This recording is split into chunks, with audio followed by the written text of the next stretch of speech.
Good evening, a very good evening to our most revered Guruji, Dr. Ashok Kumar Mohanty sir, Dr. Milendra Rao sir, Dr. Narendra Gupta sir, Dr. Mahesh Chandra sir, हमारे most senior and respected mentor Dr. Manoj Jaiswal sir, Dr. Dilip Jani sir, Dr. M.B. Mahadik sir, Dr. S. Anand sir, Dr. Shashikant Shinde sir और हमारे सभी respected IHF family members।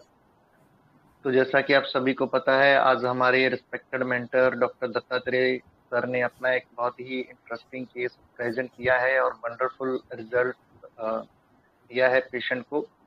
तो हमारी IHF family की ओर से सबसे पहले मैं हमारे रिस्पेक्टेड दत्तात्रेय सर का वेलकम करता हूं। Welcome sir, a very good evening sir. Thank you sir, thank you. Good evening. जी sir, very good evening sir. आवाज आ रही है तो सर? स्टार्ट कैसे? करते हैं सर। हाँ, बिल्कुल एकदम क्रिस्टल क्लियर आ ओके। रही है। जी सर।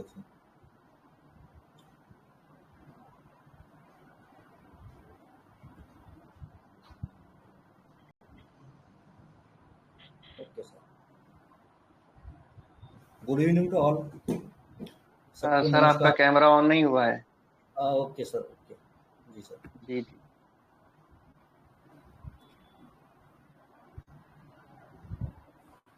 जी अभी ठीक है सर। हाँ सर। जी sir. Good evening to all. आज एक छोटा सा केस मैंने आपके सामने प्रेजेंट किया था, तो केस पहले नैरेट कर देता हूँ। एक पेशेंट मुझे मेरे कलीग ने रेफर किया था। पेशेंट आईसी के करीब करीब इनका एज था, साधारणतः 76 ईयर्स के पेशेंट है। उनका फिजिकल अपीयरेंस ऐसा था, अच्छे से सफ़ेद कुर्ता और पैंट पहने हुए थे। उनका जो चश्मा है वो बहुत ही बड़े कांच वाला चश्मा उनको था। और अभी कोविड के बैकग्राउंड से थे, तो उन्होंने बड़ा सा मास्क भी पहना था। मास्क के नीचे एक रुमाल भी उन्होंने लगाया था। और उनको सुनने की दिक्कत थी। उनके बेटे के साथ वो मेरे क्लिनिक में आ गए। बेटे ने पहले फ़ोन किया था, पूछा था कि सर ऐसी ऐसी कंप्लेन है और डॉक्टर ने आपके पास आने के लिए भेजा है, तो आ जाऊं क्या? तो मैंने उनको बोला कि ठीक है, आ जाओ। तो पेशेंट और उनके बेटा, जो कि टीचर है पेशे से, वो उनको लेकर आए थे। पेशेंट आते ही बेटे के साथ फिर बैठ गए और मैंने उनसे पूछा कि बोलिए, मैं क्या मदद कर सकता हूँ आपकी? तो उन्होंने बेटे की तरफ देखा, तो बेटे ने ऊंची आवाज में वही क्वेश्चन किया कि डॉक्टर साहब पूछ रहे हैं कि क्या तकलीफ है, बोलो। तो मुझे ये समझ में आया कि उनको सुनने की दिक्कत है। तो उनको डिफनेस था एज के अकॉर्डिंग, लेकिन उन्होंने कुछ भी कान में कुछ ऐसा मशीन वगैरह नहीं पहना था। तो उन्होंने बोलना चालू कर दिया कि उन्होंने दिखाया कि ये हाथ और पैर पे ऐसे क्रैक्स है, बोले, और दुखता है बहुत, दुखता है, ऐसा बोल रहे हैं। इसमें से ब्लीडिंग भी हो रहा था, इन्फेक्टेड भी था और उनको सेलुलाइटिस भी बैठ गया था। तो उन्होंने बोले कि मुझे खड़े रहने में भी दिक्कत हो रही है, बहुत दुखता है ये। और पेशेंट के बेटे ने फिर ऐड किया कि सर ये इस हालत में भी 2-2, 3-3 किलोमीटर मॉर्निंग वॉक के लिए जाते हैं। हम इनको बोलते हैं कि आप थोड़ा सा आराम करो, जाने की जरूरत नहीं, फिर भी ये नहीं सुनेंगे। ये रोज के रोज सवेरे उठते हैं और मॉर्निंग वॉक के लिए जाते हैं। भले सॉक्स पहनेंगे, शूज पहनेंगे, लेकिन ये जाएंगे जरूर।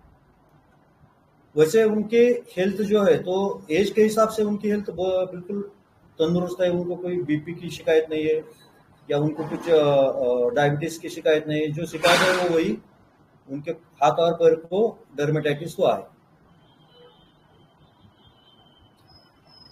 अभी फिर मैंने उनको पूछा कि कुछ स्ट्रेस, तान तनाव या टेंशन है क्या? तो उनके बेटे ने बोला कि नहीं सर, ये कुछ तान तनाव टेंशन बिल्कुल नहीं रहते। उनको किसी बात का टेंशन नहीं रहता। घर में कुछ हो न हो, कुछ रहे नहीं रहे, कुछ भी प्रॉब्लम रहे, इनको कुछ भी टेंशन नहीं रहता। उन्होंने फिर ऐड किया कि उन्होंने बोला कि उनके बेटे ने कि बाजू में हमारे बेटे रोते हैं, छोटे, मतलब ये पेशेंट के ग्रैंडसन रोते भी रहे, तो उनको चुप भी नहीं कराएंगे, मतलब उनकी तरफ वो देखेंगे भी नहीं। उनका अपना चालू रहता है कि टीवी देखना या पेपर पढ़ना। तो बच्चा रो रो कर थक जाएगा, लेकिन ये उसको देखेगी भी नहीं। मैंने बोला इनका दिन भर का शेड्यूल क्या रहता है? तो उन्होंने बोला कि कुछ नहीं है, टेलीविजन देखते रहते हैं। टीवी पे क्या देखते हैं? तो टीवी पे सिर्फ न्यूज़ देखेंगे, और नहीं तो फिर न्यूज़पेपर पढ़ते पढ़ते उनका दिन कट जाता है। इनको बाकी किसी चीज़ की कुछ पड़ी नहीं है। हाँ, लेकिन इनका जो है ना, तो इनकी जो नीड्स रहती है, इनका नाश्ता, इनका चाय, ये सब टाइम पे होना चाहिए। ये नहीं हुआ तो फिर ये चिड़चिड़ करते रहते हैं। अभी उनको बाकी चीज की तो कुछ पड़ी नहीं, लेकिन उनका हो जाए टाइम पे तो बस उनको फिर बाद में किसी चीज की केयर नहीं, किसी चीज का टेंशन नहीं है। और एक खुद के बारे में बहुत सोचते रहते हैं। मतलब उनको क्या है कि थोड़ा सा डिप पिगमेंटेड स्पॉट्स है बॉडी पे, कहीं कहीं कहीं कहीं थोड़ा सा एक्जिमा था। तो क्या करते रहते हैं, आईने के सामने जाके देखते रहते हैं दिन भर। मतलब घंटा घंटा वहीं पे खड़े रहेंगे मिरर के सामने और देखते रहेंगे। टीवी भी जो देखते हैं उन्हें, तो टीवी के सामने खड़े रहेंगे और खड़े ही रहेंगे 2 घंटा 3 घंटा तक। ये खड़े रह सकते हैं जब तक कि कोई देखेगा नहीं और बोलेगा नहीं कि आप बैठ जाइए, कितनी देर हो गया आप खड़े हैं। तब तक ये बैठते भी नहीं। ये घर में किसी के साथ बोलते भी नहीं, मतलब किसी के साथ बहुत कांटेक्ट है ऐसा भी नहीं उनका। ऐसा उनके बेटे ने बोला कि कुछ काम की बात रहे, समझो इनको कुछ चाहिए तो वो बोलेंगे कि चाय लाओ, नाश्ता लाओ, बस। बाकी ऐसा कॉन्वर्सेशन जो रहता है, संवाद रहता है, वो किसी के साथ इनका नहीं है। हालांकि इनकी जॉइंट फैमिली है। फैमिली में इनकी पत्नी है, 2 बेटे हैं, 2 डॉटर इन लॉज और उनके बच्चे हैं। फिर भी किसी के साथ इनका कोई लगाव नहीं, या किसी के साथ ये बोलना वगैरह नहीं रहता। मैंने पूछा बाहर वालों के साथ बोलते हैं क्या, ये मॉर्निंग वॉक पे जाते? तो उन्होंने बोला कि नहीं, बाहर भी किसी के साथ इनका कांटेक्ट नहीं रहता, सीधा जाते हैं सीधा आते हैं। कुछ एक आध दूसरा दोस्त होगा तो उनके साथ थोड़ी सी बातें वो कर लेंगे। आ, ये इतना मुझे पहले सिटिंग में मुझे इतनी सब इंफॉर्मेशन मिली थी। मैंने पूछा कि इनको खाने पीने में क्या अच्छा लगता है? तो उन्होंने बोला कि ये सब कुछ खाते हैं, लेकिन नमक ज्यादा उनको खाने में लगता है। तो बस इतना सा इंफॉर्मेशन मुझे पहले विजिट में मिला था। तो इस पर से तो मुझे कुछ समझ में नहीं आ रहा था, तो मैंने उन्हें नाइट्रामोर दे दिया था। जैसे कि डॉक्टर ने बोला भी है कि नाइट्रामोर हो सकता है, क्योंकि मुझे लगा कि ये रिजर्व है शायद, और साल्ट डिजायर में है, तो मैंने उनको नाइट्रामोर दिया था। नाइट्रामोर से उनको पार्शियल रिलीफ भी था, लेकिन कुछ दुरुस्त नहीं हुआ, और बाद में कुछ दिनों के बाद इसका एग्रेवेशन भी हो गया, बाद में और बढ़ गया। तो पेशेंट के जो उनके जो चाइल्ड है, उनके जो बेटे हैं, तो बहुत एंसियस है और बहुत कंजूस है। तो उनको लगा कि पैसा तो जा रहा और रिजल्ट नहीं आ रहा, वो बहुत ऐसे चिढ़ कर मेरे पास आ गए। तो मैंने फिर और उसको केस रीएनालाइज किया, तो मुझे ये नॉन पेशेंट, मतलब मैंने देखे वाले पेशेंट है बचपन से। हमारे गांव में उनकी पान की स्टॉल थी, और मेन रोड पे एकदम उनकी जगह है। वहां पे अभी उन्होंने बड़ा सा कॉम्प्लेक्स वगैरह भी बांधा है। तो मैंने उनके बेटे से पूछा कि क्या उन्होंने पान के स्टॉल पे इतना अर्निंग किया क्या, वो जगह वगैरह क्या आपके पिताजी की थी या आपके दादाजी की थी? तो उन्होंने बोला कि नहीं नहीं, इन्होंने तो कुछ नहीं किया। थोड़ा सा इरिटेटिंग टोन में बोला उन्हें, इन्होंने कुछ नहीं किया। बोले कि इनके एक भाई साहब थे जो कि पेशे से टीचर थे और बहुत उद्योगी थे। मतलब उन्होंने उस टाइम ये बहुत दिनों पहले 60-70 साल पहले ये जगह लेकर रखी थी, और इनसे वो उम्र में भी बहुत बड़े थे। मतलब कम से कम दोनों में एक 15 साल का डिफरेंस था उनके भाई में और इन्होंने। और उनको कोई बेटा वगैरह कोई नहीं था, उनको संतान नहीं थी। तो सब जगह इनके नाम हो गए, मतलब ये पेशेंट के नाम हो गए। तो इतना इंफॉर्मेशन मुझे मिला, और इतने इंफॉर्मेशन को मैंने रीएनालाइज करके, रीएवेल्यूट करके फिर दवा दी। तो उसने फिर आपके सामने उसका मैजिक है। मतलब 2 महीने के अंदर अंदर पूरा केस क्योर हो गया। और अभी 8-9 महीने हो गए उनको। अभी भी कुछ उनको तकलीफ नहीं है। उन्होंने हालांकि मुझे 4-5 पेशेंट भी ऐसे भेज दिए हैं। मतलब उनको बहुत अच्छे से रिजल्ट आ गया करेक्ट रेमेडी बैठने के बाद। पहले मैंने उनको 30 दिया था, और 30 पोटेंसी एग्जॉस्ट होने के बाद फिर उनको 200 पोटेंसी दी थी। बस 200 पे वो पूरे तरह से सेटल हो गए। तो ये पूरा केस था। अभी आप आपका एनालिसिस दे दीजिए थोड़ा।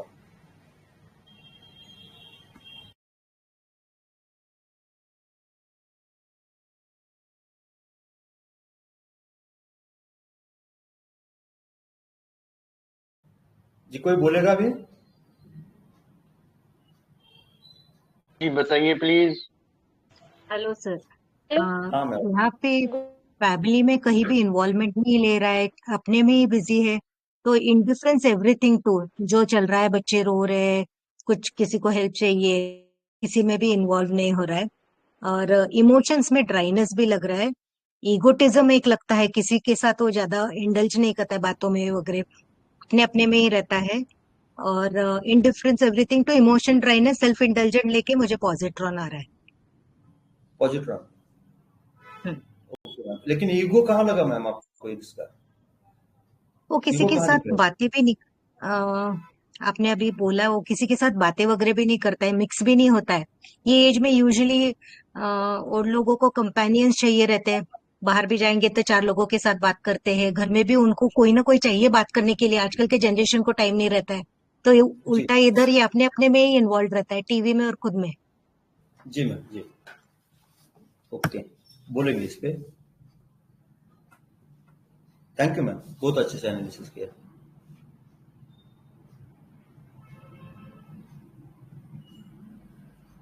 Good evening sir.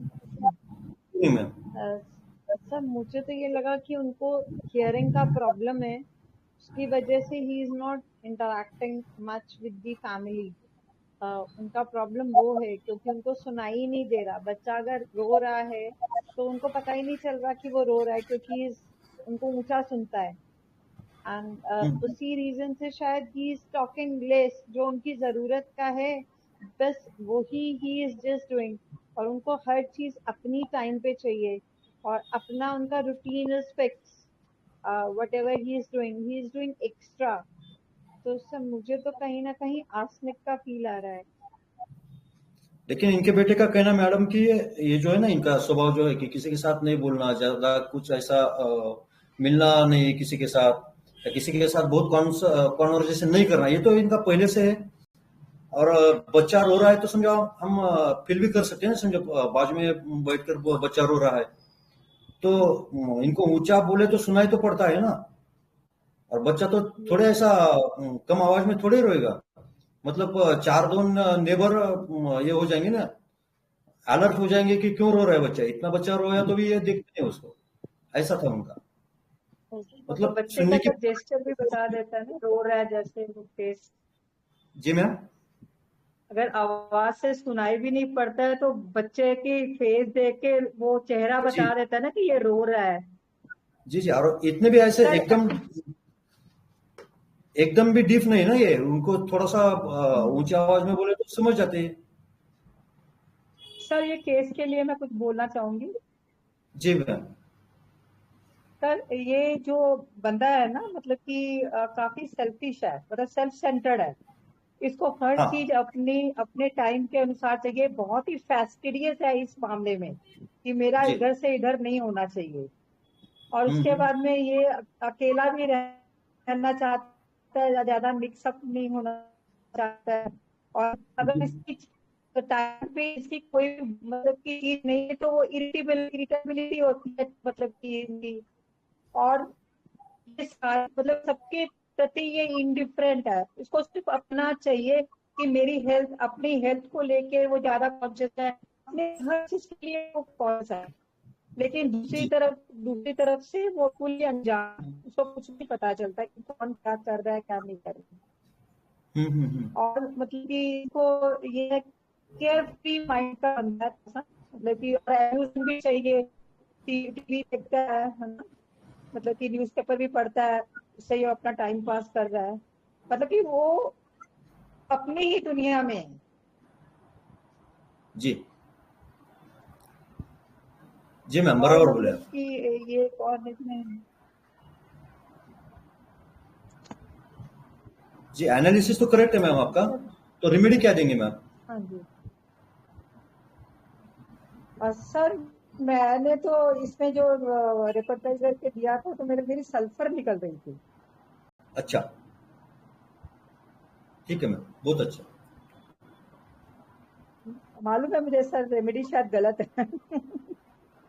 नहीं, रेमेडी गलत हो सही हो, लेकिन एनालिसिस ठीक होना चाहिए ना। हम जब एनालिसिस करेंगे तो मेरी भी तो पहले गलत हो गई थी ना रेमेडी। एनालिसिस सही होगा तो फिर हम बराबर दूसरी बार तो भी पहुंच जाते हैं रेमेडी पे। और सर वो आपने बोला ना, एक एक इसमें ईगोटिज्म भी है। आपने बताया ना कि जब कुछ लेने का होता है, कुछ चाहिए होता है, तो ये चाय लाओ, खाना लाओ, मतलब उसके उस मतलब कि शब्दावली में भी कुछ वो नहीं है, प्यार नहीं है, मतलब कि बहुत ही अपनी मतलब कि रोब से बोलते हैं कि खाना लाओ, चाय लाओ, है ना। जी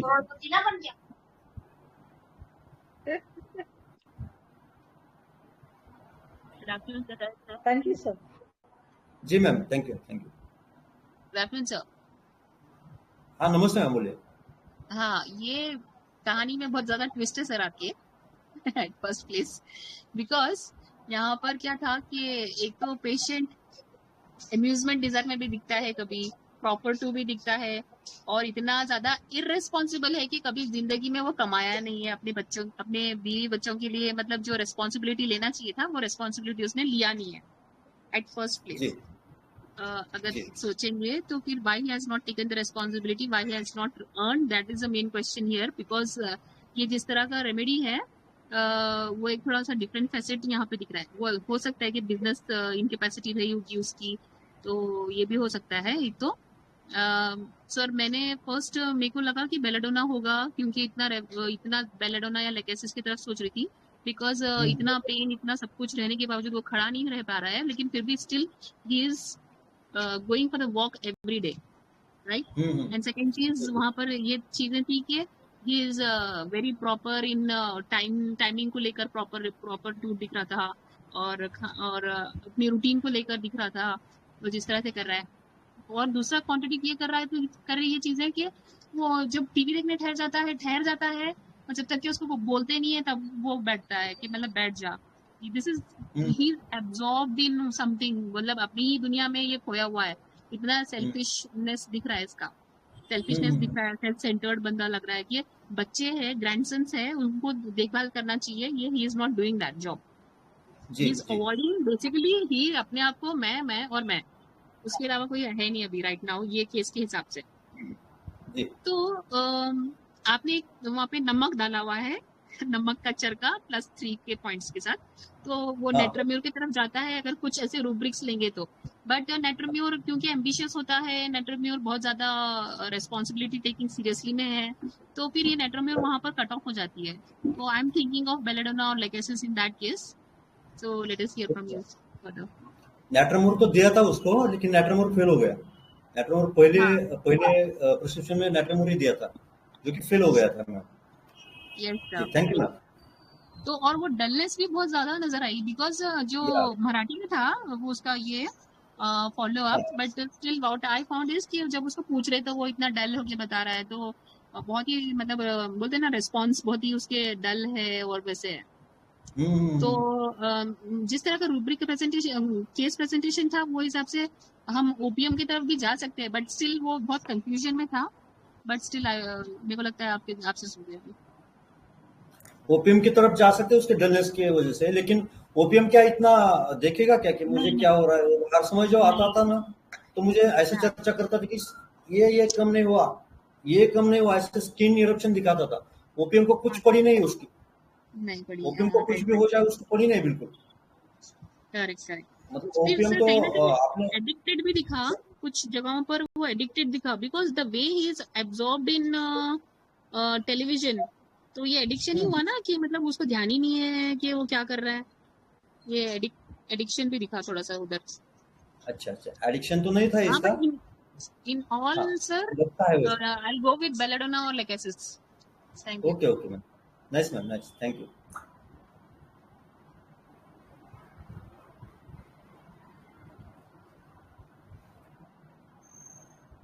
यस, और कोई बोलेगा? बहुत अच्छा एनालिसिस डाले आप लोगों ने, और रेमेडी भी क्रैक किए बहुत से जनों ने। रेमेडी फ्लोर पे है, लेकिन अभी तक वीसी में नहीं आई है रेमेडी।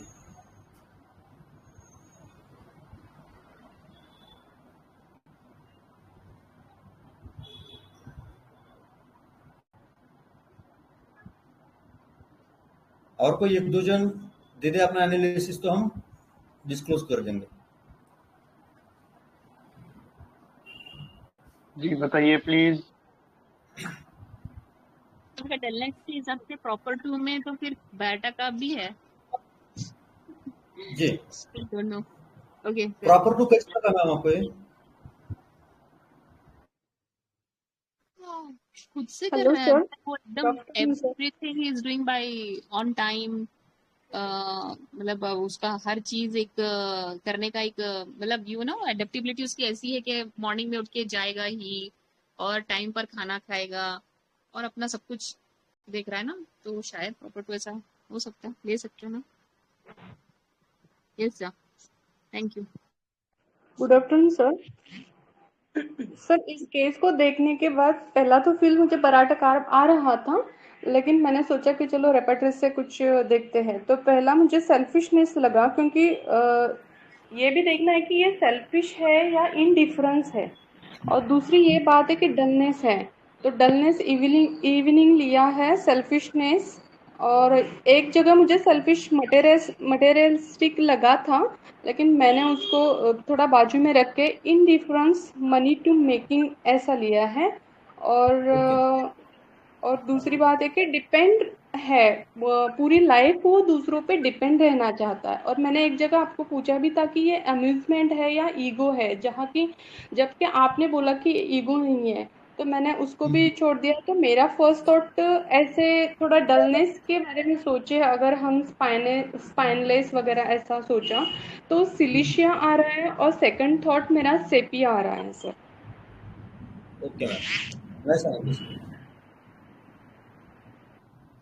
डलनेस तो थ्रू एंड थ्रू है, उसका डलनेस ही मेन है, और डलनेस के इर्द गिर्द ये सब रूब्रिक घूम रहे हैं उसके। और सर दूसरी बात यह है कि पूरे केस में ऐसे इनडिफरेंस लग रहा है, सेल्फिशनेस से ज्यादा उसका इनडिफरेंस है कि किसी के साथ बोलना नहीं, बात नहीं करनी है, सिर्फ अपना अपना देखना। इतना इनडिफरेंस है कि मनी को भी उसने ऐसे प्रॉपर्टी नहीं बनाई है। तो ये इनडिफरेंस भी मुझे लग रहा था। जी जी बिल्कुल सही मैम, इंडिफरेंस ही है, लेकिन इंडिफरेंस के और सर पीछे दूसरी बात है कि आपने उसका वो स्पेक्स के बारे में भी बोल दिया था ना, तो उस पे भी मुझे वो सिलिशिया लग गया था। अच्छा अच्छा ठीक है। लेकिन सिले से देखते हैं। इंटेलिजेंट रहता है मैम, इसमें इंटेलिजेंस दिखा क्या आपको? वो इंटेलिजेंस दिखा क्या इसमें? सिलिसी का इंटेलिजेंस, सिलिसिया एम्बिशियस भी रहता है, और सिलिसिया का हम्म। मेन जो रहता है इंटेलिजेंस नहीं दिखा इसमें एक केस में। Okay sir. हाँ, ओके। तो डलनेस बिल्कुल सही पकड़ा, इंडिफरेंस बहुत सही पकड़ा, लेकिन इंडिफरेंस उसका मनी मेकिंग में नहीं। हम जनरल इंडिफरेंस लेंगे तो ठीक है, उसमें आएगी वो रेमेडी, और उसका जनरल इंडिफरेंस ही है, मतलब किसी में इसका इंटरेस्ट नहीं, बच्चों में इंटरेस्ट नहीं, पोतों में इंटरेस्ट नहीं, किसी को बोलने में इंटरेस्ट नहीं, कुछ नहीं, उसका पूरी तरह से इसका इंडिफरेंस है सभी चीजों में। तो स्पेसिफिक इंडिफरेंस लेने के बजाय हमें जो सबरेबल का है सर ना उसके। तो हाँ सेल्फिश एंड इंडिफरेंस तो दोनों पक्के हो गए ना सर इसमें। ठीक है मैम, सेल्फिश भी हम सोच सकते हैं, लेकिन ये सेल्फिश नहीं है बंदा। वैसे हमें दिखता है उसका प्रेजेंटेशन सेल्फिश है, लेकिन ये बंदा सेल्फिश नहीं। क्यों नहीं, हम देखेंगे। सेल्फिशनेस तो दिख रहा है, मैं भी उसको सेल्फिशनेस लेकर पहली बार ये हो गया था, कंफ्यूज हो गया था, लेकिन बाद में समझ में आया कि ये उसका सेल्फिशनेस नहीं है, वो कुछ तो अलग ही है। सर सेल्फ सेंटर्ड तो है ना, सेल्फिश नहीं, सेल्फ सेंटर्ड तो है, हो सकता अपने है। तक ही सीमित है। जी जी, लेकिन इसका कोर क्या है ना, क्यों सेल्फ सेंटर है, क्यों सेल्फिशनेस है, क्यों इंडिफरेंस है ना, वो थोड़ा सा एक बार वो समझ में आ जाए ना, तो बिल्कुल उसको कुछ ऐसा एक रूब्रिक भी लेने की जरूरत नहीं पड़ेगी हमें।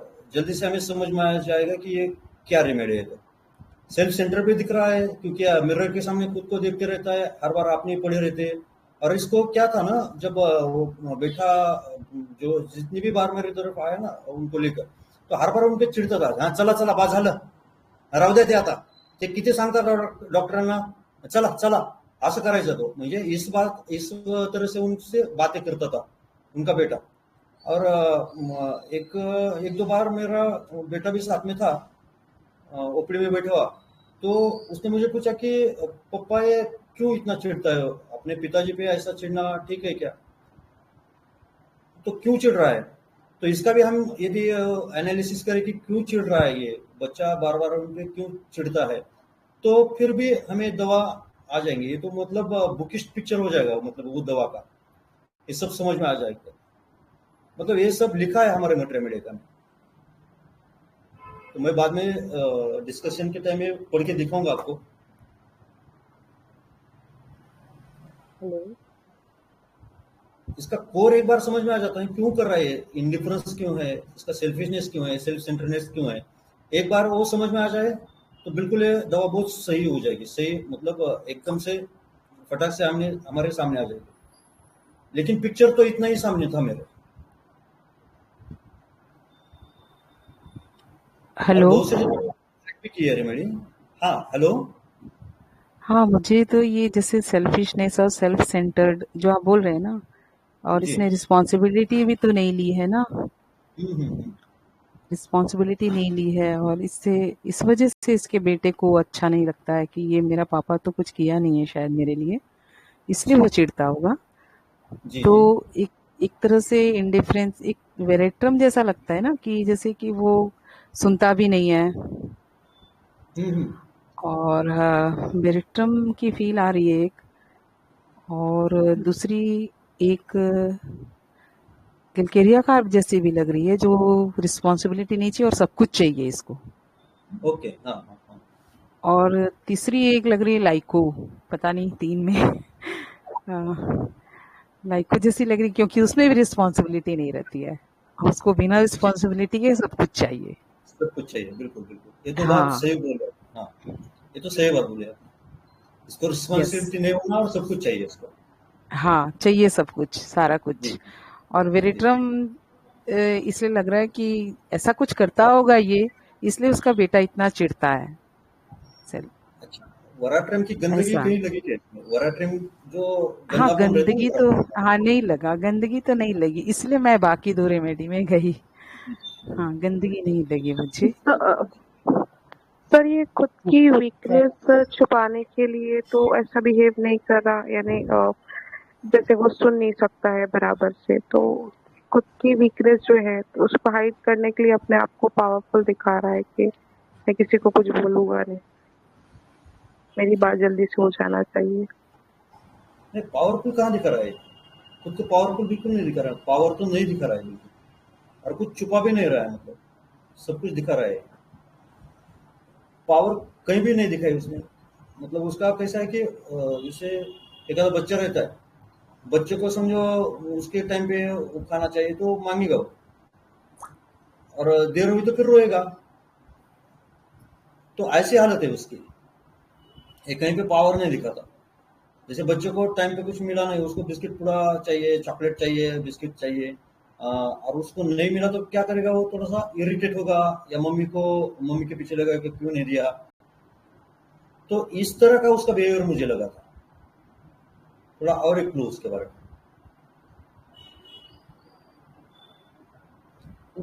कैलकरिया ही लगता है सर, जी मैम। कैलकरिया ही लगता है। Hello sir. हाँ सर एक हाँ। कंफर्टेबल लाइफ चाहने वाला अगेरिकस हो सकता है।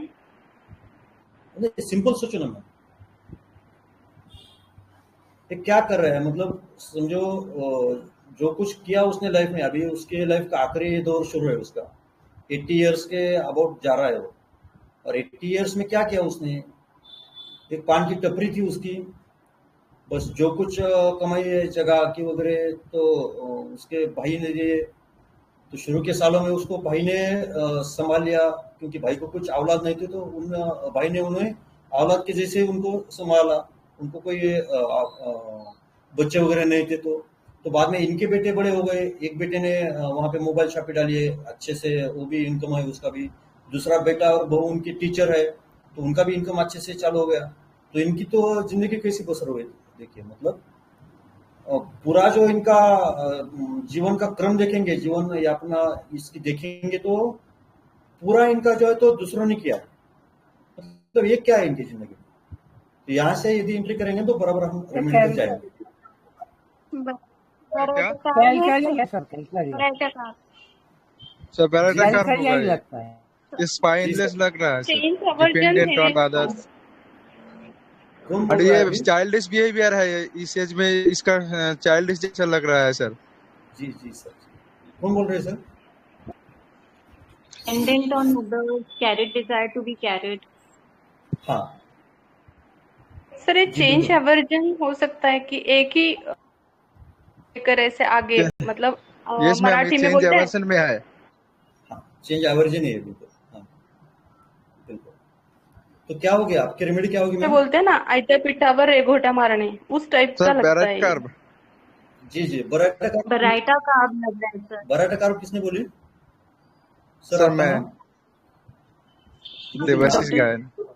हाँ सर, देवाशीष सर। बिल्कुल ये बराटा कार्प की केस थी और बिल्कुल आपने सही पकड़ा sir.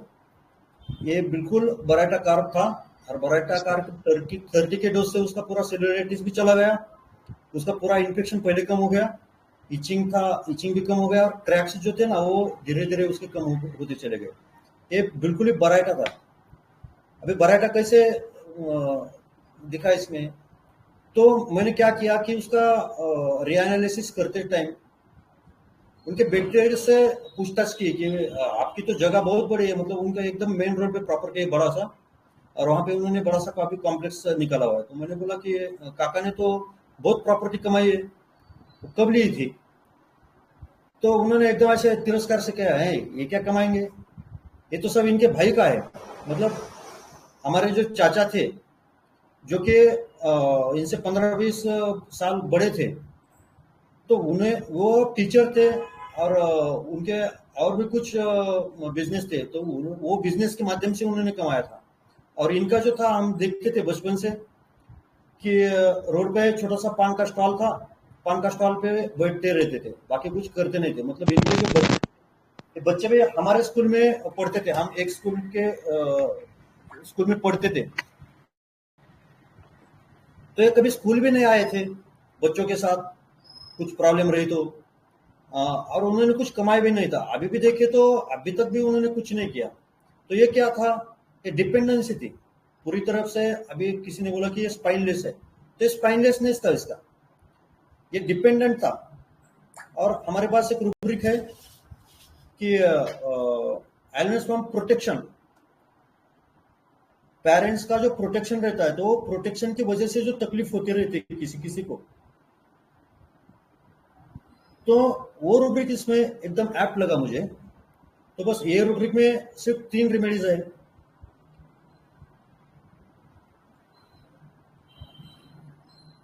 Elements from protection, parental protection excessive, इसमें बस 3 रेमेडीज थी, बराटा कार्प, कलकेरा कार्प और सिलिका।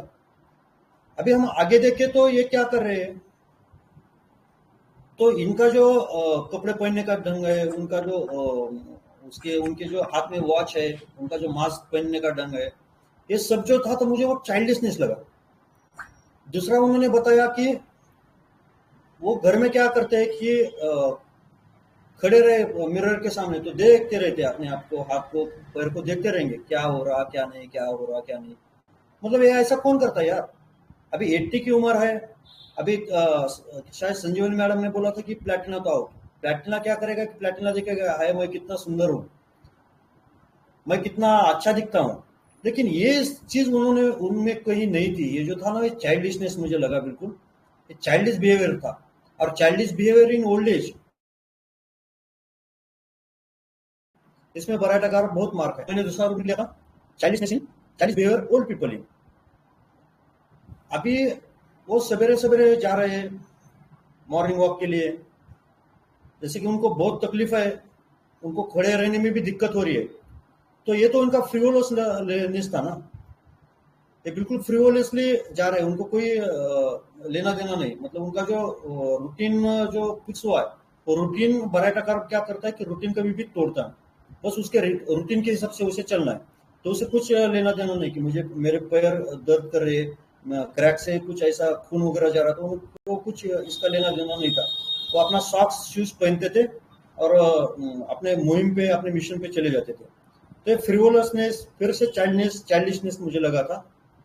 अभी उनके बेटे ने बताया था कि ये एक एक घंटा 2-2 घंटे भी टीवी के सामने खड़े रहेंगे, बैठेंगे नहीं जब तक कोई आकर उन्हें बोलेगा नहीं कि बाबा बसा ना तुम्हें कॉमनवेल्थ। जब तक कोई बोलेगा नहीं कि बाबा आप बैठ जाइए, तब तक बाबा बैठेगा नहीं। ये क्या था? इसको बहुत अच्छे से पकड़ा, ये था डलनेस। डलनेस है इसका, ये सभी ने पकड़ा कि डलनेस था। और डलनेस ओल्ड पीपल इन, ये था इसका डलनेस ओल्ड पीपल इन। तो हमारा रूबिक बन गया डलनेस ओल्ड पीपल इन। अभी शायद पूजा मैम ने बोला था कि उसका इंडिफरेंस है मनी के अकॉर्डिंग, लेकिन इसका इंडिफरेंस तो सभी लेवल पे है, मतलब फैमिली लेवल पे है, बाहर भी जाए तो इसका इंडिफरेंस है, किसी से कुछ लेना देना नहीं, तो इसका जनरल रूब्रिक ले सकते हैं हम इंडिफरेंस। तो पूरी तरह से हमारी रेमेडी आ जाते हैं बराटा कार्ब। तो ये रेमेडी थी बराटा कार्ब। अभी बराटा कार्ब का कैसा रहता है कि जो मेन दिक्कत रहती ना इसकी, तो इसका जो है ना, तो हमारे पूरे सभी रेमेडी का में बताया कि बराटा कार्ब का कॉम्प्रिहेंशन बहुत स्लो रहता है, उसका डेवलपमेंट बहुत स्लो रहता है। मतलब छोटे बच्चे में और बूढ़े लोगों में बराटा कार्ब हम जनरली यूज करते हैं, क्योंकि ओल्ड एज को भी सेकंड चाइल्डहुड कहा जाता है।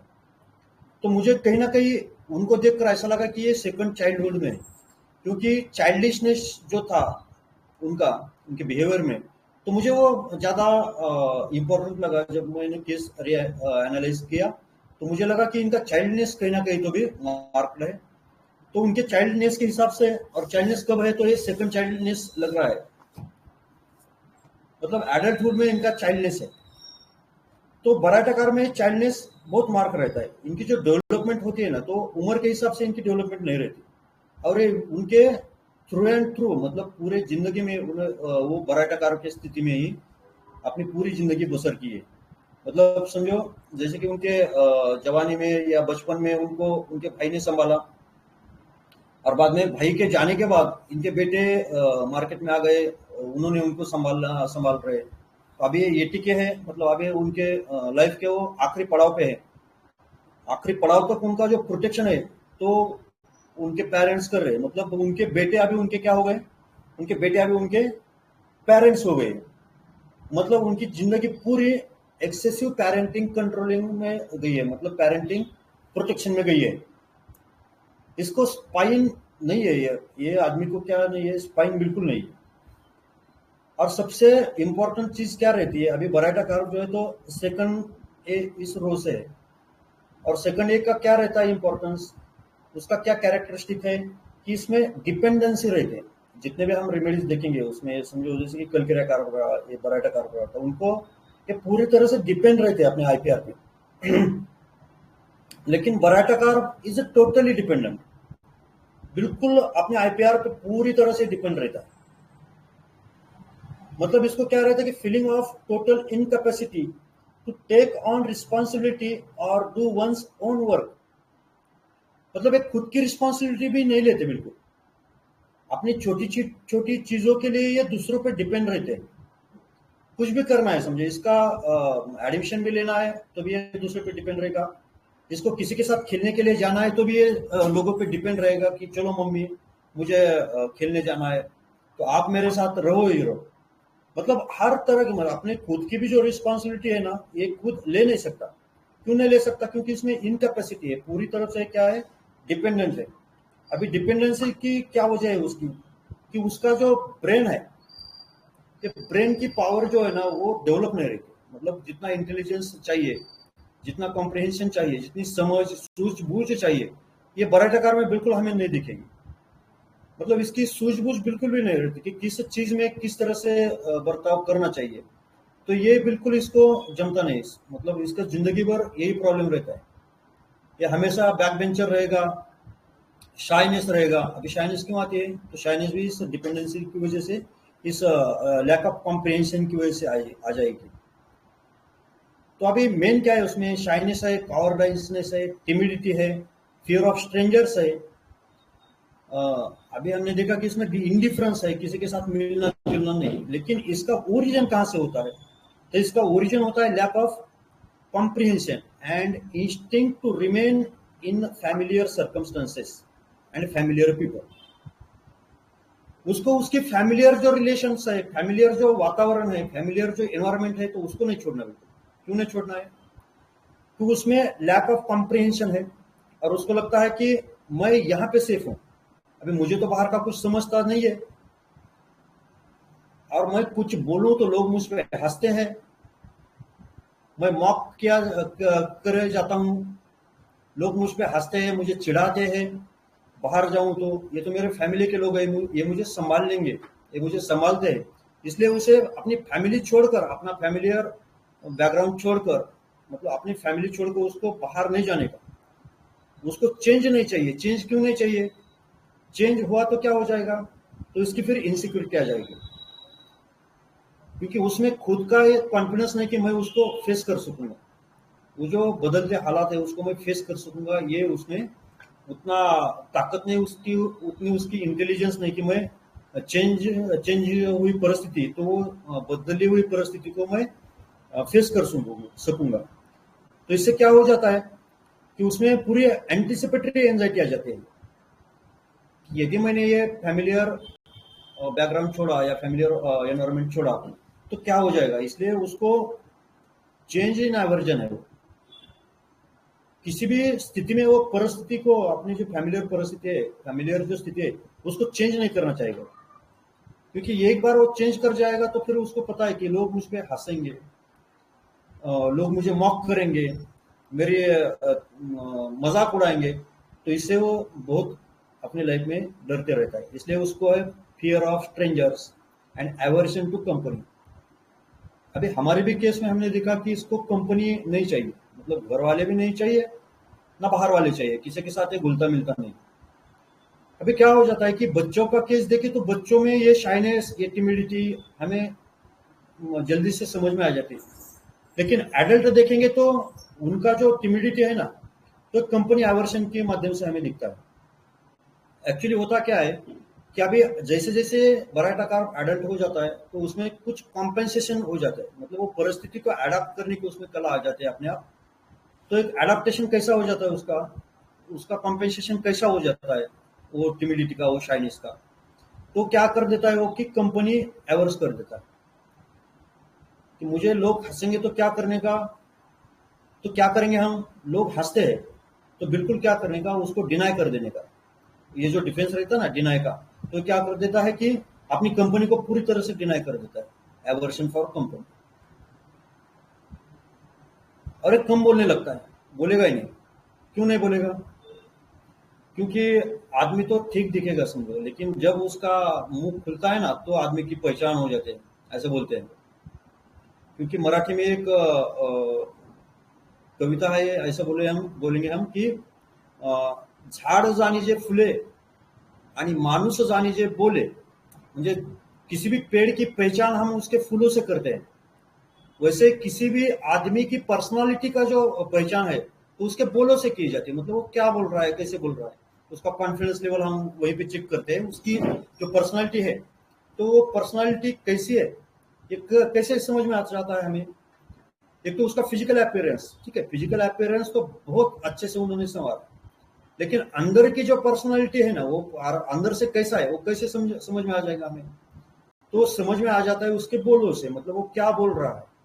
हम बहुत से बार बोल देते हैं कि ये जब तक उसका मुंह बंद है ना तो ये बहुत अच्छा आदमी है, उसका मुंह खुल गया ना तो ये फिर इडियट है, ये स्टूपिड है। तो वैसे बराटाकार का रहता है, उसकी स्टूपिडिटी उसके कॉन्वर्जेशन से हमें समझ में आ जाती है। तो बराटाकार जो एडल्ट है ना, तो बराटाकार एडल्ट क्या करेंगे, तो अपनी ये जो चीजें है, अपनी जो ये वीकनेस है वो छुपाने की कोशिश करते हैं। अभी डिस्कशन में किसने बोला कि कुछ हाइड करता है, तो ये अपनी इंटेलिजेंस हाइड करने का प्रयास करता है, अपनी स्टुपिडिटी हाइड करने का प्रयत्न करता है।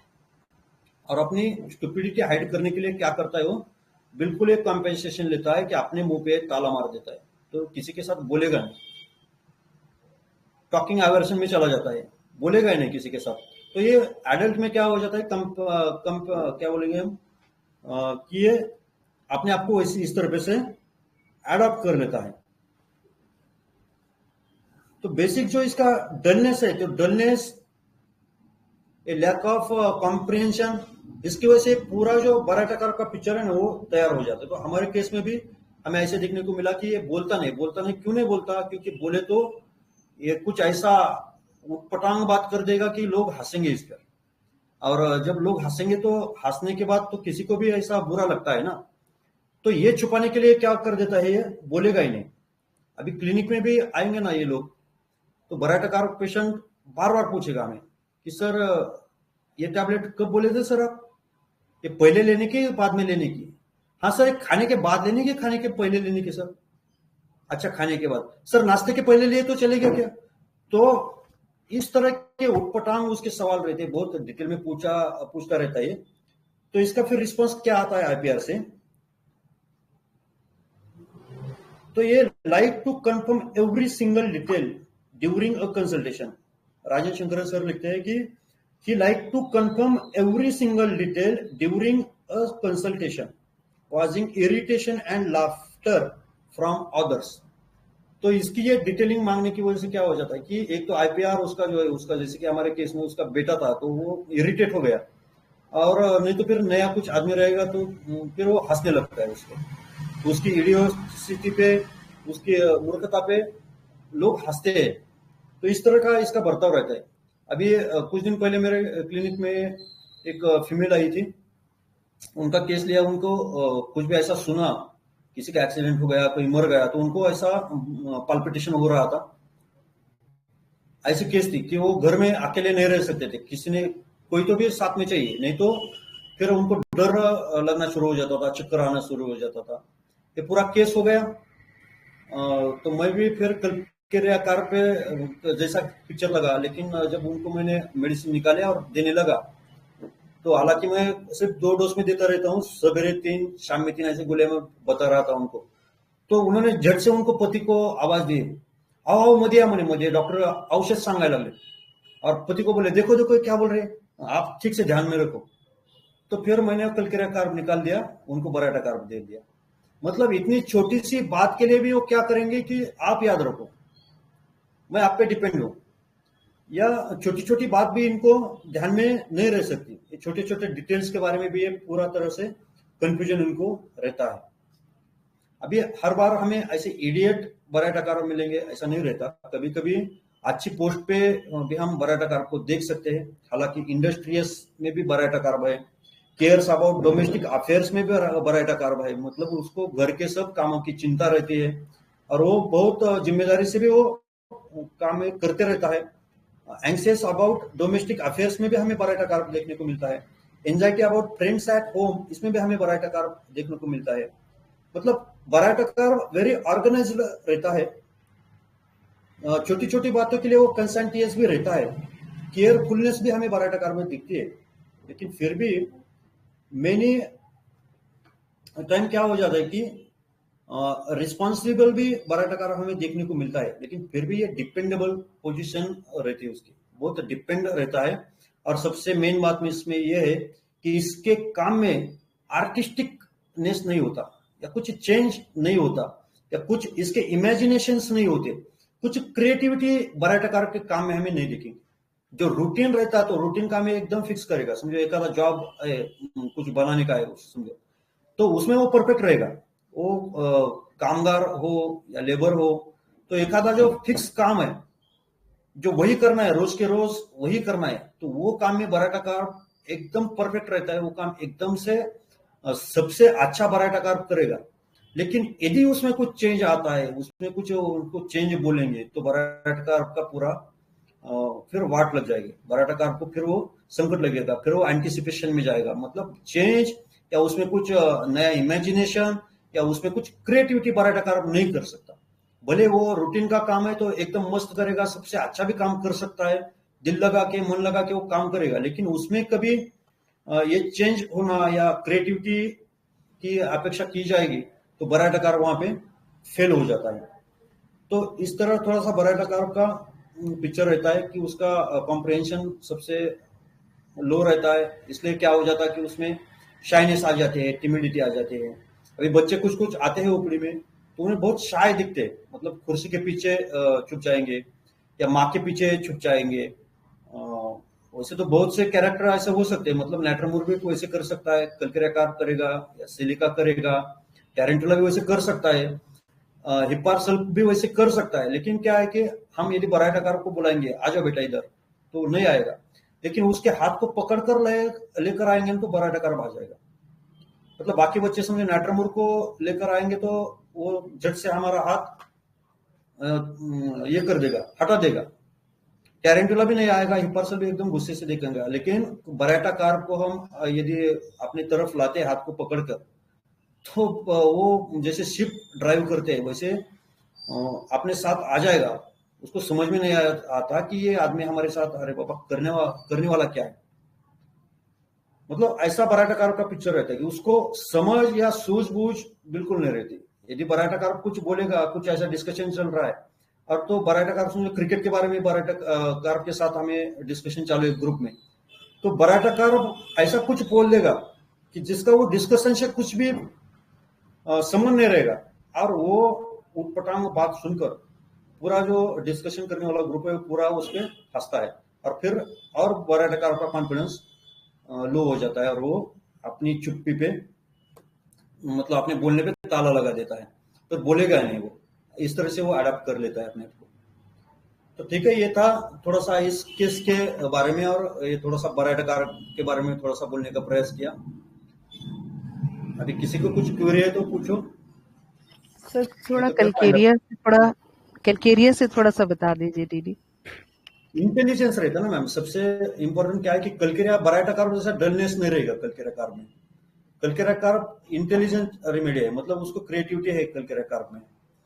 कल्केराकार क्या करता है तो मोती बनाता है, मतलब उसकी क्रिएटिविटी अच्छी रहती है। कल्केराकार और बराइटाकार में क्या है कि डलनेस जो है इसके माइंड का, मतलब इसकी स्टुपिडिटी बराइटाकार को कल्केराकार से अलग कर देती है।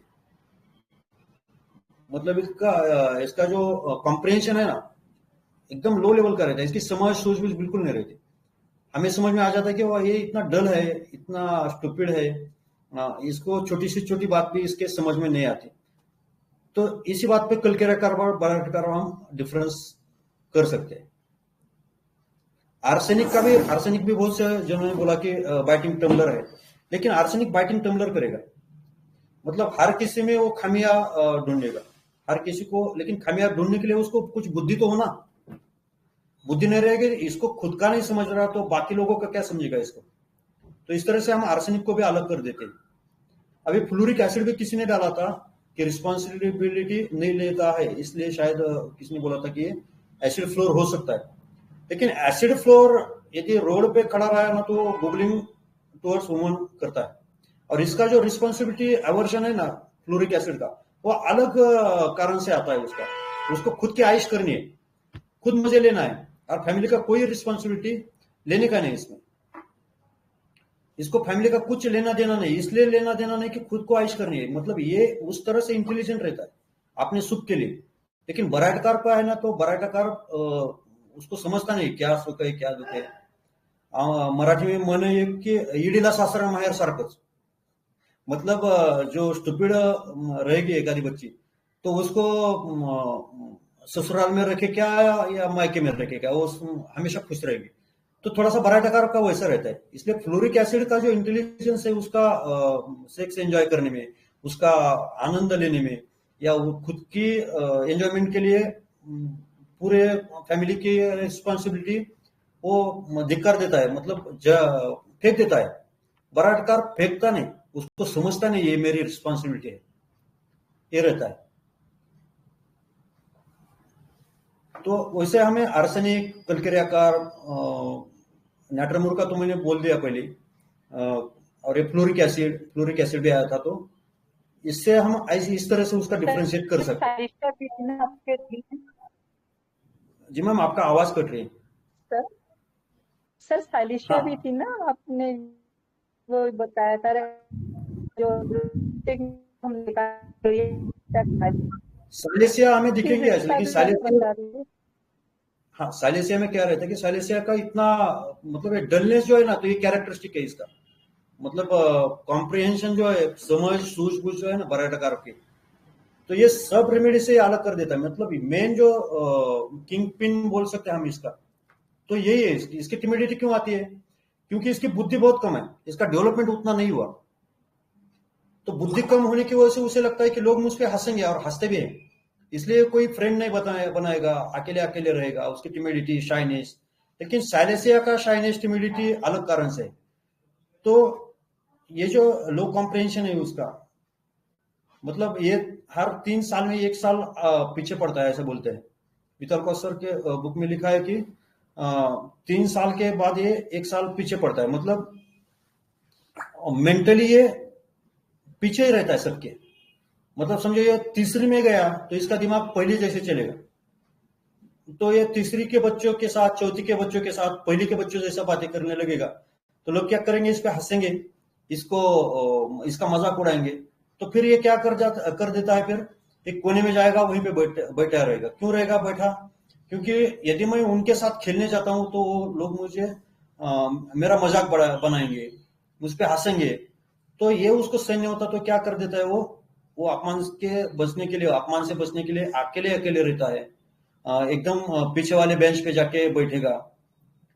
तो लेकिन सिलेसिया का क्या रहता है कि सिलेसिया इज इंटेलिजेंट रेमेडी ना, तो इससे हम उसको डिफरेंशिएट कर सकते हैं।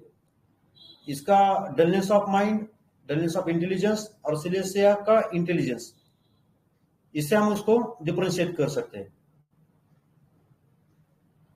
Okay ma'am? सर इसीलिए तो मैंने फर्स्ट बोला था ना कि ये तो फील्ड से पहले बराइटा लग रहा है। अगर रेपर्टरी से जाए तो वो सिलिशिया आया था, लेकिन मुझे उसका इंटेलिजेंट का वो डिफरेंस है वो नहीं पता चला सर। Thank you sir. जी, मैंने भी ये फिल पे दिया था, बाद में रेट्रो में ये सब रूब्रिक हमने निकाले। मैंने जो दिया था उसको फिल पे दिया था। मैं बहुत दिन ये सोच रहा था कि ये मिरर के सामने करता है, इसके लिए क्या रूब्रिक ले। तो यही सोच के मैंने एक केस डाला था ग्रुप में कि कोई तो भी इसका रूब्रिक बना देगा, लेकिन इसका रूब्रिक बनाने की कोई जरूरत नहीं। लेकिन क्योंकि ये उसका जो है ना, तो डलनेस ऑफ माइंड है, इसके लैक ऑफ कॉम्प्रिहेंशन है इसका। इसको समझ में नहीं आता कि मैं क्या कर रहा हूँ। ये चाइल्डिश बिहेवियर है इसका, बाकी कुछ नहीं। चाइल्डिश बिहेवियर के वजह से वो सब ये जो कर रहा है उटपटांग बातें, तो ये वो सब उसका चाइल्डिश बिहेवियर है, बाकी दूसरा कुछ नहीं। दत्तात्रेय सर, ये उसका सर टाइडी में भी बराटा कर्व है। As we have seen in whole case, ये टाइम पर खाना खाता है, वो प्रॉपरली वो एक्सरसाइज करने जाता है, और टाइम मतलब आईना मिरर के सामने भी वो प्रॉपर तैयार होने के लिए ही वो गुजारता होगा ना। तो ये अगर प्रॉपर टू भी सोचा जा सकता है यहाँ पर। नहीं, मैंने बोला ना वो क्यों रुकता है, मतलब मिरर के सामने क्यों रुक रहा है। मैंने बोला ना कि उसको भी नहीं पता, उसके घर वालों को भी नहीं पता कि वो क्या करता है। तो क्या करते रहता है, उसके जो स्किन लीजन्स है, उसको थोड़ा सा एक्जिमा की भी तकलीफ थी, और थोड़ा सा एज के हिसाब से उसको डिपिगमेंटेशन है कहीं कहीं। तो देखते रहता है वो, ये डिपिगमेंटेशन कैसा है, वो डिपिगमेंटेशन कैसा है, ये एक्जिमा का जो दाग है वो कैसा है, चेहरे पे कुछ आ रहा है क्या। तो ऐसा चाइल्ड जैसा देखता है ना, तो इसे देखते रहता है। इसमें प्रॉपर टू वाला टाइडीनेस वाला कुछ नहीं उसमें। तो ये सब उसका टाइडीनेस भी नहीं है, ये सब उसका प्रॉपर टू भी नहीं है। ये जो है तो उसका चाइल्डिशनेस है खाली। फिर वो टाइम पर जो खाना नहीं मिलता है तो फिर वो चिढ़ में आता है ना। टाइम पर खाना नहीं मिलता तो चिढ़ में आता है, और सुबह में एक्सरसाइज के लिए बराबर जाता है, इतना प्रॉब्लम होने के बावजूद भी। उसको क्या लिया फिर आपने? ये तो उसका रूटीन है ना, ये रूटीनिस्टिक है ना, ये पूरा उसका रूटीन है जो चल रहा है सालों से, वही चल रहा है। वो उसमें चेंज नहीं करेगा, चेंज वर्जन है। मतलब कुछ भी रहा तो इसको करने का। आईने के सामने वाला ना एक डलनेस ऑफ माइंड जैसा दिख रहा है, कुछ समझ नहीं आ रहा, बैठा है देख रहा है, बैठा है देख रहा है।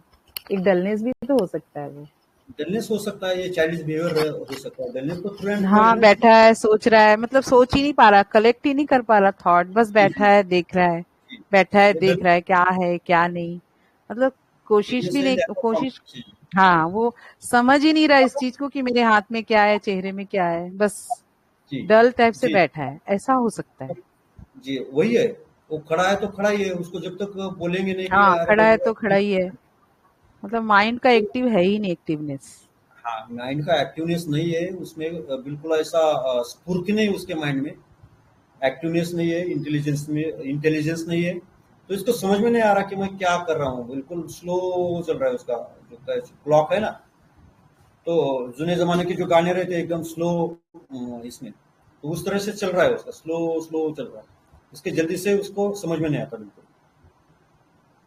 तो उसका वो रूटीन है, चलना वगैरह जो है तो प्रॉपर में नहीं हो, रूटीन है उसका और प्रिमिटिव में है वो। मतलब जैसे बच्चे को भूख लगे तो उसको टाइम पे खाना चाहिए, तो बस टाइम पे खाना चाहिए, मतलब उसको भूख लगी तो वो टाइम को उसको भूख लगती है रूटीन की तरह से, तो वो टाइम को उसको खाना चाहिए। तो घर वो वाले भी भी एक दे देते हैं, चाइल्डिश, वो खाना चाइल्डिश वाला भी, भी एक चाइल्डिश बिहेवियर है ना। जी चाइल्डिश बिहेवियर है उसका। और वो जो सर रूटीन में चलता है उसने माइंड में सेट कर लिया है कि इतना दूर मुझे चलना ही है, चाहे कुछ भी हो, कितना भी इसलिए दर्द वो हो। बारिश हाँ, हो, ठंडी हो, धूप हो, वो उतनी दूर जाता ही जाता है। और साथ में किसी को लेके नहीं जाएगा, किसी को बोलेगा नहीं, कुछ नहीं। और उसको वही डलनेस से चलता है। मैंने बहुत से बार उसको मॉर्निंग वॉक पे भी देखा है, किसी को बोलेगा नहीं, कुछ नहीं, एकदम कभी रुकता है, एकदम इडियट की तरह वो इधर उधर देखेगा ऐसा करके।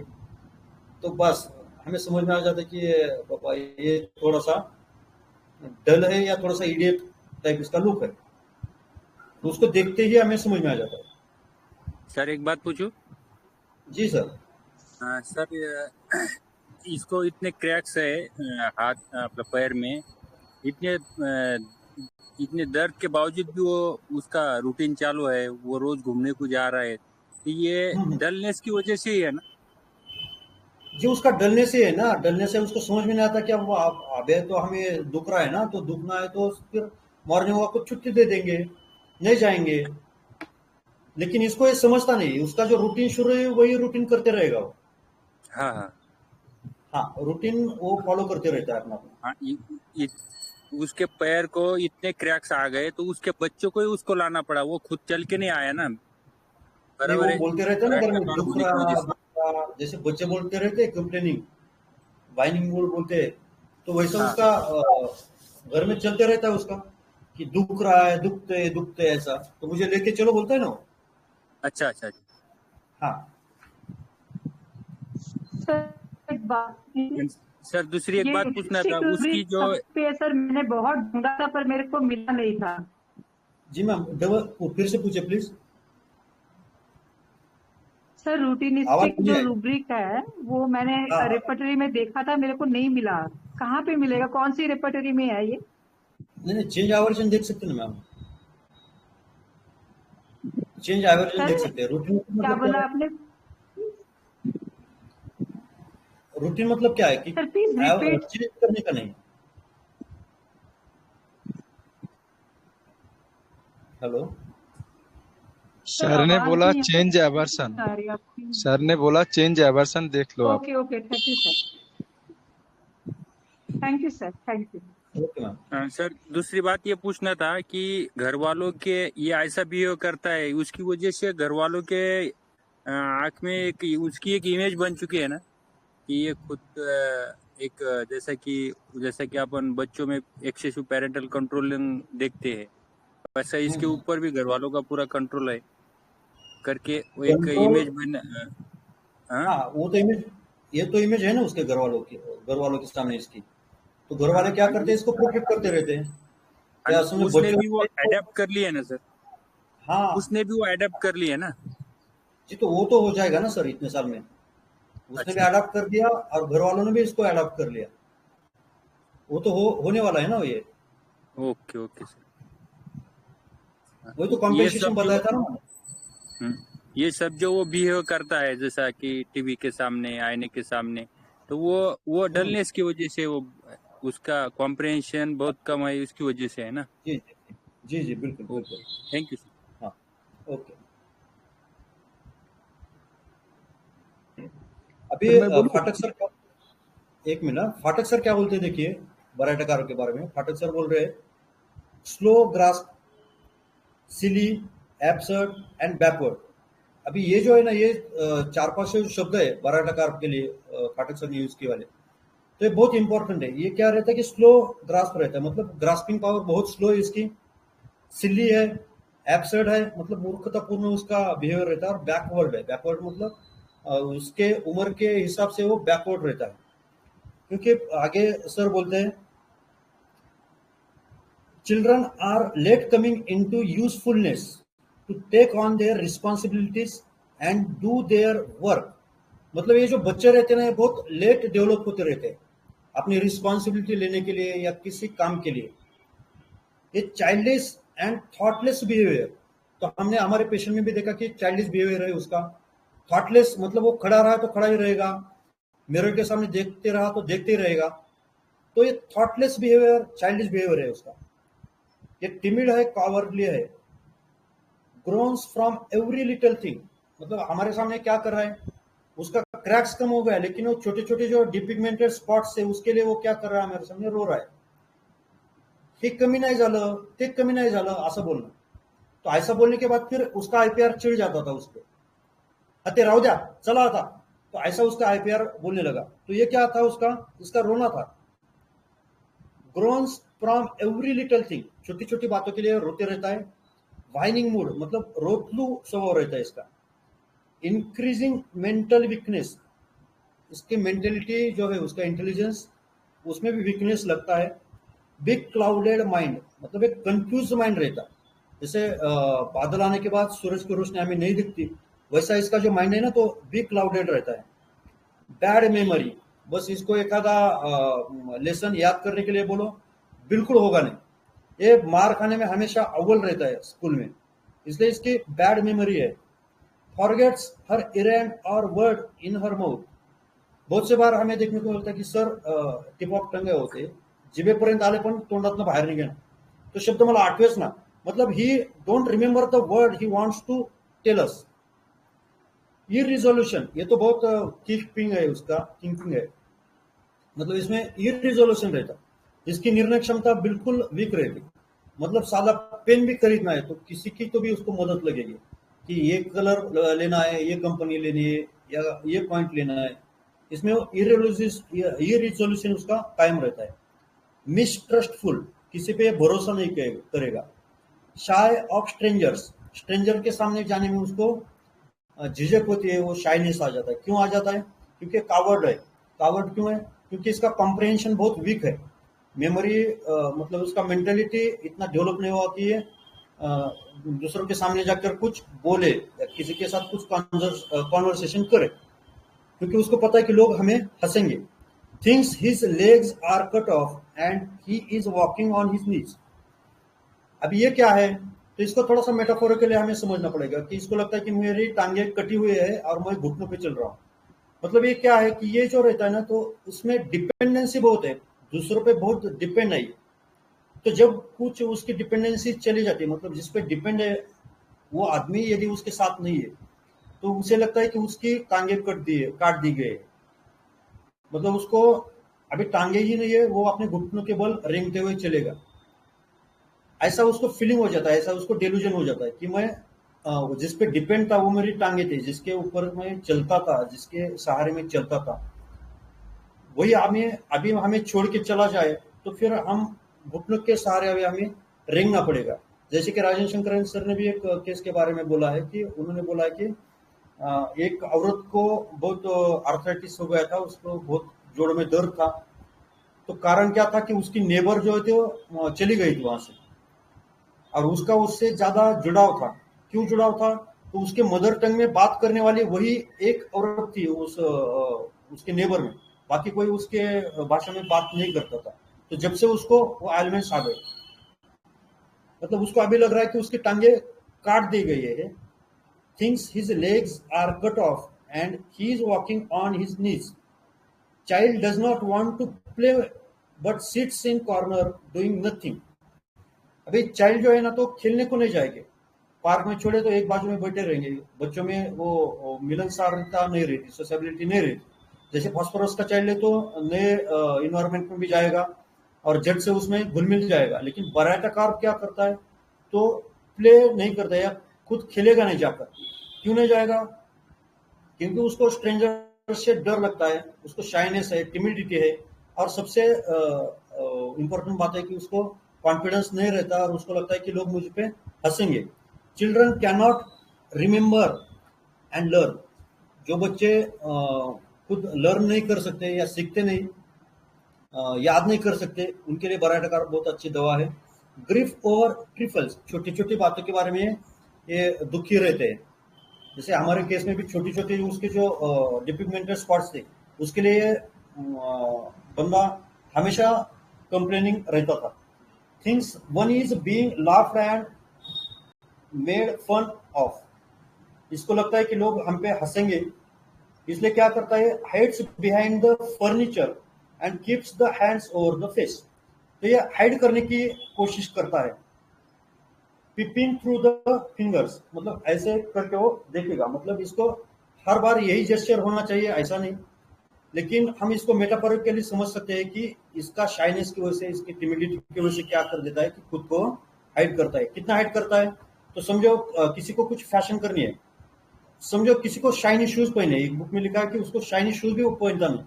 क्यों नहीं पहनेगा, इसलिए नहीं पहनेगा कि लोगों की नजर उस पर जाएगी और लोग उसकी तरफ देखेंगे, तो ये उसको अच्छा नहीं लगता, इसलिए वो शाइनी शूज भी नहीं पहनेगा। या कुछ अलग से ड्रेस फैशन की पहनी है तो ये नहीं पहनेगा। क्यों नहीं पहनेगा, क्योंकि लोगों की वहां पे नजर जाएगी तो लोग मेरी तरफ देखेंगे और वो नजर उनको चुभती है लोगों की। Always borrows trouble, loss of self confidence, talking मानिया ड्यूरिंग मेंसेस इन यंग गर्ल्स, आणि ईडीएसी, मतलब इसमें ईडीएसी जो है तो मेन है। तो ये सब था मेरी तरफ से बराटाकार के लिए। अभी किसी की क्यूरी में तो पूछे, नहीं तो फिर वाइंड अप कर देंगे।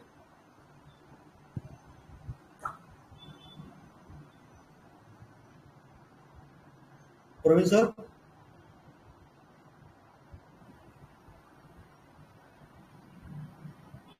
हेलो। जी सर। हाँ सर, किसी की कुछ क्वेरी रहेंगी तो, नहीं तो फिर वाइंड अप कर देते हैं सर, बहुत लंबा चला सर। हेलो जी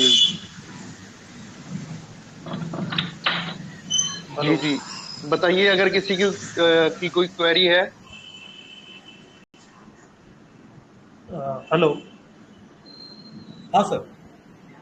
सर जो हम इसका रिस्पॉन्सिबिलिटी एवर्जन सोच रहे थे, फिर ये इसका डलनेस है, इसका मतलब। सर समझ में ना आया, डबल से पूछिए। सर जो इसका अपन रिस्पॉन्सिबिलिटी एवर्जन ले रहे थे, इसका मतलब ये इसका डलनेस है। उसको समझ में नहीं आ रहा ना कि ये मेरी रिस्पॉन्सिबिलिटी है बोल के। ये तो पहले तो डिपेंड है, दूसरों पे डिपेंड है, और इसको उसका समझ ही नहीं ना कि ये मेरी रिस्पॉन्सिबिलिटी। उसमें उतनी अकल ही नहीं उसमें। सीधे शब्दों में बोले तो इसको समझ में नहीं आता कि ये मेरी रिस्पॉन्सिबिलिटी है, उतना कॉम्प्रिहेंशन नहीं है उसको, ओके सर। उतनी सूझबूझ नहीं उसकी। इसलिए हम रिस्पॉन्सिबिलिटी आवर्जन में देखेंगे तो शायद ये रेमेडी नहीं होंगी। हाँ सर, नहीं है ना, रिस्पॉन्सिबिलिटी एवर्जन में रेमेडी नहीं है सर। तो रिस्पॉन्सिबिलिटी एवर्जन किसको बोल सकते हैं कि मुझे पता है कि मेरी रिस्पॉन्सिबिलिटी है और फिर मैं उसको एवर्जन करूंगा तो ये आ जाएगा। अभी इंडिफरेंस मनी मेकिंग में है तो उसको समझ में नहीं आता कि मनी कमाना चाहिए, उतना उसका दिमाग ही नहीं चलता, तो क्या बोलेंगे हम उसको।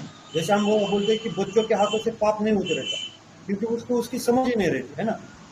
तो वैसा उसको कुछ समझ में नहीं आता कि मैं क्या कर रहा हूँ, तो उसको उसकी रिस्पॉन्सिबिलिटी का ज्ञान ही नहीं है, ज्ञान ही नहीं है उसको कि ये मेरी रिस्पॉन्सिबिलिटी, ये नॉलेज ही नहीं उसको समझ ही नहीं है उसकी। तो ये बेचारा क्या टालेगा, यदि उसको किसी को पता नहीं कि ये तुम्हारी जिम्मेदारी थी तो हम उसको दोष नहीं दे सकेंगे ना। तो इसलिए वो रूब्रिक में नहीं हो रिस्पॉन्सिबिलिटी आवश्यक नहीं, क्योंकि उसको पता ही नहीं चलता कि मेरी रिस्पॉन्सिबिलिटी है। मेन जो कंसर्न है उसका तो हाँ sir, indifference money to making में भी सर नहीं है, नहीं होगा ना, वही तो बोल रहा हूँ। तो उसको समझ में नहीं आता कि बाबा हम ये उम्र में है और हमें अभी पैसा कमाना चाहिए, तो उसको उतनी डेवलपमेंट नहीं है ना एज के हिसाब से। तो यदि उसको एम्बिशन होगा तो एम्बिशन लॉस होगा।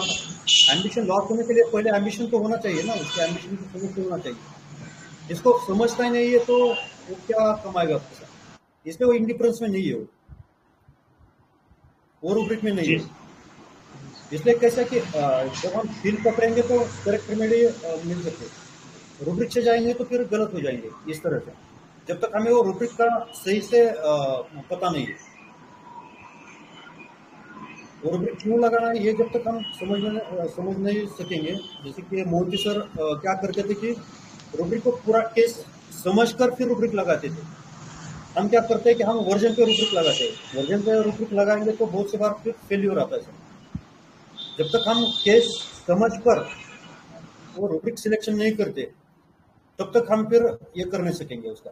अभी ये डलनेस ओल्ड एज इन ऐसा लिखा तो ये डलनेस था ना उसका, सभी उसका जो बिहेवियर था, तो फिर उसकी रेमेडी आ जाती है। या फिर दूसरा रूब्रिक है पेरेंटिंग, जो पेरेंट्स थे तो ओवर प्रोटेक्शन ऑफ पेरेंट्स, ये रूब्रिक हमें थ्रू एंड थ्रू दिखता है कि जैसे कि समझो पहले उसके पिता उसके भाई ने उसको संभाला, फिर अभी बच्चे संभाल रहे, तो ये रूब्रिक हो सकता है इसका, ये केस का। आपने ये रूब्रिक लेकर यदि हम चलते हैं तो बिल्कुल हम सीधा बराडाकार पे आ सकते थे। लेकिन यदि उसके वर्जन पे से हम एक वर्जन पे से रूब्रिक ढूंढने का प्रयास करेंगे तो शायद हम रेमेडी गलत कर देंगे। वो फील को पकड़ के यदि रूब्रिक हम सिलेक्ट करते हैं तो बिल्कुल दुरुस्त पहुंचेंगे, नहीं फिर रेमेडी गलत हो जाती है बहुत सी बार।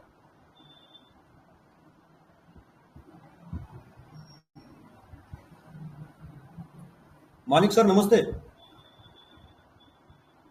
नमस्ते सर, नमस्ते।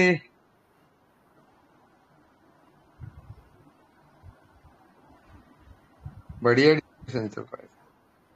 पाऊस आहे का सर तुमच्याकडे? है ना, बारिश आज जोरदार हुई है दोपहर में। हो गई बहुत बारिश सर। सर बराटेकार बहुत को बड़ी आने पंजाब की तरफ भी भेजिए सर। जी सर जी, कैरी बैग भेजेंगे में अभी। से भेजता हूँ सर, कैरी बैग में से भेजता हूँ। जी जी जी थोड़ा बड़ा कैरी बैग परचेस करके भेज देता हूँ। Don't worry. जिससे कुछ क्वेरी नहीं रहेंगी तो वाइंड अप कर देंगे अभी। सर बहुत बढ़िया, अच्छे से तुमने पराठा समझाया सर, बहुत बढ़िया। Thank you thank you sir, sir. Thank you. Very nice sir. Sir दूसरी बात, ओल्ड एज में बहुत जैसा हमारी तरफ आते होंगे पराठा पर पकड़ में नहीं आते होंगे, इसके बाद पकड़ में आएंगे। जी सर, थैंक यू सर। बहुत कुछ नया सीखने को मिला सर तुमसे। सर पेट्रोलियम से करेंगे क्या? ड्राइनेस था इसका, बिल्कुल ड्राई लग रहा था। वो तो सब ठीक है जो आपने समझाया, लेकिन थोड़ा पेट्रोलियम होता तो वो इंटेलिजेंट है या नहीं? ड्राइनेस दिख रहा है।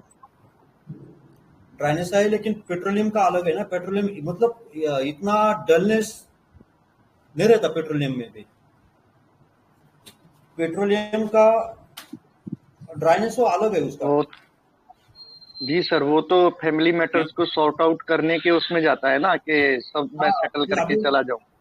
अभी तो मेरी जिंदगी थोड़ी सी रही, तो अभी ये बच्चों का नौकरी हो जाए, उसकी शादी हो जाए, तो फिर मैं आके मरने के लिए क्या हो जाऊंगा, फ्री हो जाऊंगा, मतलब मरने के लिए फिर तैयार हो जाऊंगा। मरने से पहले मुझे सब फैमिली के मैटर्स सॉल्व करने हैं, ऐसा रहता है ना, मतलब इतना रिस्पॉन्सिबल रहता है वो पेट्रोलियम। उसका ड्राइनेस अलग है।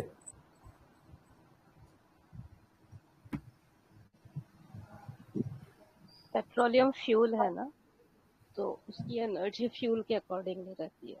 उसमें डिल्यूजन है ना, मल्टीपल लिंक वाला। इसका मेन जो था ना बराटाकार का, तो बराटाकार का इसका मेंटल डलनेस हमें पकड़ में आ गया ना एक बार, तो समझ में आ जाता है। बहुत आसान रहता है बराटाकार समझने में। उसकी बातें ऐसे उठपटांग रहती है, इतनी क्रेडुलस रहता है बराटाकार में, उसका क्रेडुलसनेस बिल्कुल हमारे पकड़ में आ जाता है। बहुत आसान दवा है बराटाकार पकड़ने में।